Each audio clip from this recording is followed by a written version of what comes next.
Holiday season is in full swing, and to prevent things from falling apart this time of year, it's important to know your partner's love language. Okay, so experts say there are 5 love languages we all share. I'd be happy if I could guess one of them. Joining us live to break them all down is certified relationship and marriage coach Jennifer Blake Cool. Good morning. Welcome back. Good morning, Emily and Travis. Thanks for having me again. It's great to be here. Great to see you. Yeah. All right, so how important is it to identify and cultivate your partner's love language? What is a love language even? It's super important. So a love language saves us.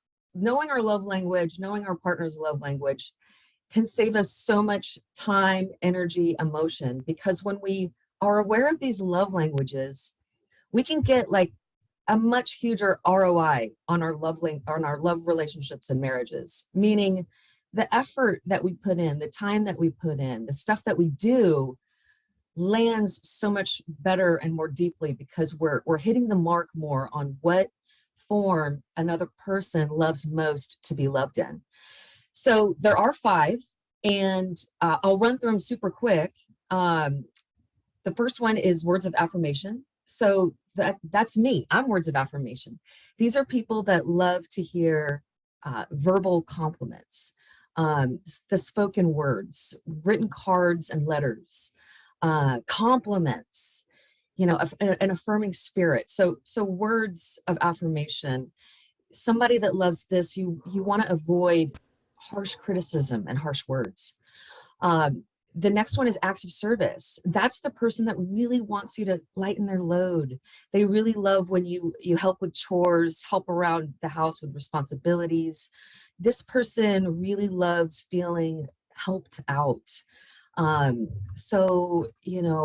Saying things like, what can I do for you? How can I lighten your load? I did this for you today. And just avoiding kind of laziness, not paying attention to what could lighten the load. The next one is gifts.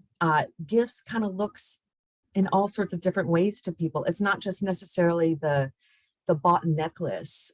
Gifts oftentimes looks like the very thoughtfulness, the effort that goes into buying a trinket or something that can be held materially. The fourth one is time, quality time. This is important to people that really love spending time where people are present for them and there's no distractions. For a couple, you definitely want to avoid spending too much time with friends, which can be easy to do when a couple that's more social. I hear a lot of times from my clients complaints on both sides. When am I going to be able to go on a date night alone with my spouse? We're always hanging out with our friends. And then the last one is physical touch. And this is not just, physical intimacy. This can be, hugs, pats, holding hands, sitting more tightly together on the couch, watching Netflix. So those are the 5. And, it's when we get clear on what we love most as our own language, and then the other person's that we're trying to love better, we nail it so much better in our efforts. And then the rest is kind of gravy. Yeah, I've heard it kind of explained, where if you're in a relationship and you think like, oh my gosh, I do all these chores for my husband every day. Like, doesn't he realize how much I care about him? I clean the house, I do all these things. But maybe he just wants to hear, like, honey, you look so great in that suit. Or like, I love when you called me and we planned this trip together. It's like when you're literally speaking different languages. You're like, I'm showing you I care, but they don't see it in terms of love that way sometimes if you're on a different language. It's so true, Emily. And our human default way is to love other people and our own love language. That's just what we naturally want to do.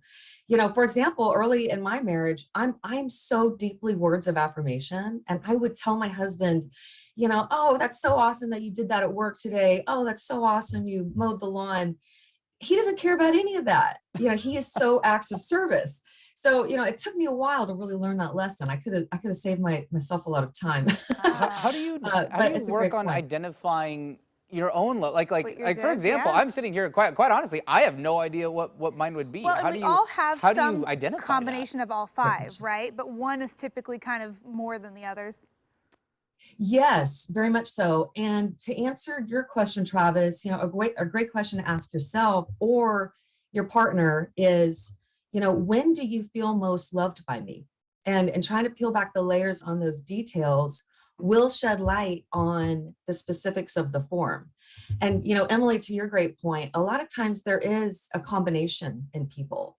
Sometimes it is a striking prominence. There's a number one, but at least with my clients, there's a combination.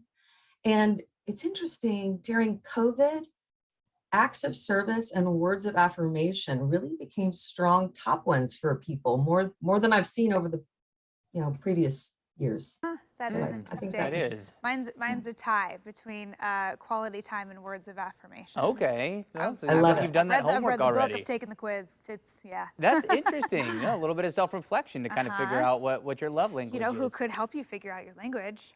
Jennifer. Jen. Right here. I mean, I took advantage of it. Already asked That's about it. right.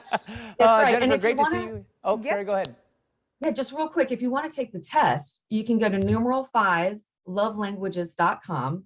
And there's one for couples, there's one for singles, people with kids, there's one for teens. So check it out if you want to dig in and take the assessment itself. That's great. I mean, if anything, it's just fascinating to even learn about. It's good introspection. Yeah, it is. For sure. It is. Jennifer, great to see you. And I You mean, too. appreciate the insight as always, and happy holidays.